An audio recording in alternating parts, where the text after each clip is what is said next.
A White House staff member and an aide to House Speaker Nancy Pelosi have tested positive for COVID-19. The Speaker's office says the aide is fully vaccinated and came into contact with a group of Democratic congressional members from Texas. Several members of that group also tested positive. The lawmakers fled the state to block a Republican-backed voting bill last week. Nicole Killion is in Washington with the latest.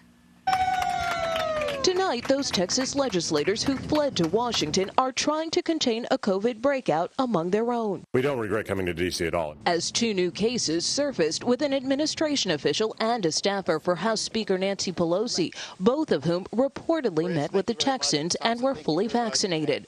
The spread forced the White House to defend its own COVID protocols, adding the infected staffer was now working off-site and showing only mild symptoms, and acknowledged other breakthrough infections.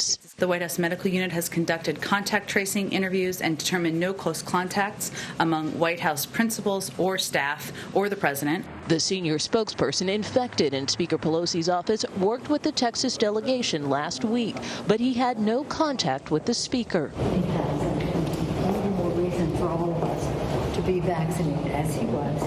Wear a mask, take every. Do you think it's time to bring masks back to the Capitol, maybe? Well, that'll be up to the Capitol physician. The Speaker is also reviewing more additions to a House Select Committee investigating the January 6th attack, after Minority Leader Kevin McCarthy named 5 Republicans to the panel. At least 3 voted to overturn the 2020 election results, and Pelosi can veto his picks. Why would she not? I wouldn't understand why she would not. It'd just be more politics. And Nicole Killian joins me now from Capitol Hill with more. Hi there, Nicole. The committee's first hearing is scheduled for next week. If Speaker Pelosi approves these Republican members, how might the makeup of this group shape the nature of these hearings and the investigation as a whole? Well, I think it remains to be seen, as far as these new Republican members that have been named to the committee by Leader McCarthy. And again, Speaker Pelosi will have the final say on whether they can serve on this committee. Many of them have said this is about getting to the facts, but also making sure, in their view, that this doesn't turn into a political sideshow. That has been the concern from Republicans all along, that, this is something that has been plagued with politics from the beginning. Democrats, on the other hand, have been very clear that they, too, are interested in getting at the facts, who knew what when, and they don't want this to get mired down in politics either. So, we'll have to see if they start off with that good faith effort.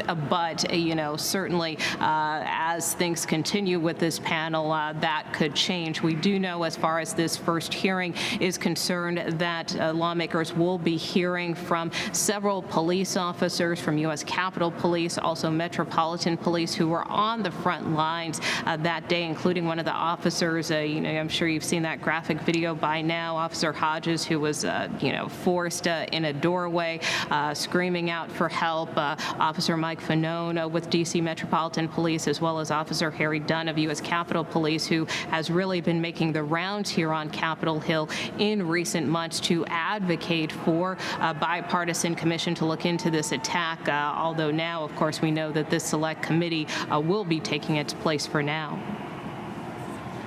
And on infrastructure, Wednesday is the deadline set by Senate Majority Leader Chuck Schumer for a test vote on the bipartisan proposal.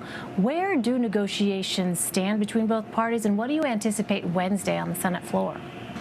Well, they're not there yet, and, I don't know that any of us knows exactly what we can anticipate Wednesday. You have Majority Leader Chuck Schumer saying that, he's going to move forward with this vote. He is giving the negotiators a little more time to reach a deal, giving them until Thursday to try to hammer out some of the final details. I mean, look, they're relatively close, but there still remain disagreements, primarily over some of the pay-fors for this plan. And so what many Republicans who have been involved in these negotiations have been arguing for is to push this vote off a couple of days, even until early next week. Some of them have been crafting a letter that they plan to send to the majority leader. So otherwise, many Republicans, both who have been involved with these negotiations and outside of it, say they simply will not vote to advance this bill if the leader moves forward with it tomorrow, which could, scuttle the whole deal. Well, if Republicans block the vote like they are signaling, what happens next? And could that impact the larger infrastructure bill Democrats are proposing?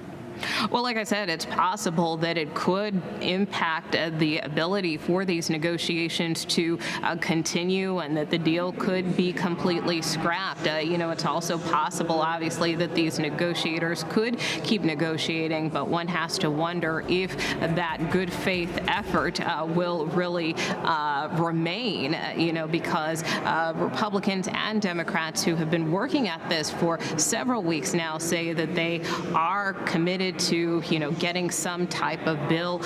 They just, again, need more time to do it. That being said, Leader Schumer has argued that there is not a whole lot of time. Lawmakers are only in session for a few more weeks. Democratic leaders have made clear they really want to try to move the ball forward on this before lawmakers break for the August recess. So, again, I think come back to us maybe Thursday, and we'll let you know how this movie ends. All right, to be continued. Let's turn to COVID. Republican Senator Bill Cassidy backed data Tuesday showing most unvaccinated adults live in red states. It's been interesting, Nicole. I wonder what is behind this sort of more forceful tone now that we are seeing from some Republicans trying to push back and overcome vaccine hesitancy among people in their own party. Well, look, these are some of the strongest messengers out there, and we saw even Leader McConnell, who was quite forceful in his remarks, just say, look, get vaccinated. It's not that complicated. I mean, he was very blunt about it. You also had top House Republican Steve Scalise telling reporters today, too, that, look, hey, I've gotten vaccinated. I'm encouraging my constituents to do the same. So I think, as you pointed out, and as Senator Cassidy pointed out, I mean, when you look at the numbers, they are very troubling. And, this is hitting close to home, even on Capitol Hill. I mean, we have seen a number of lawmakers and, officials in recent days, not all affiliated with the Capitol, but, some people who have tested positive even after being vaccinated. Certainly many people argue that the benefits of being vaccinated is that your symptoms may not be as severe. We continue to see a surge in states across the country, but many of these numbers are really flaring up in these Republican strongholds. So I think in part that's why you're seeing many of these lawmakers try to reinforce that message and get it out there. All right, Nicole Killian on Capitol Hill for us. Nicole, thank you. You bet.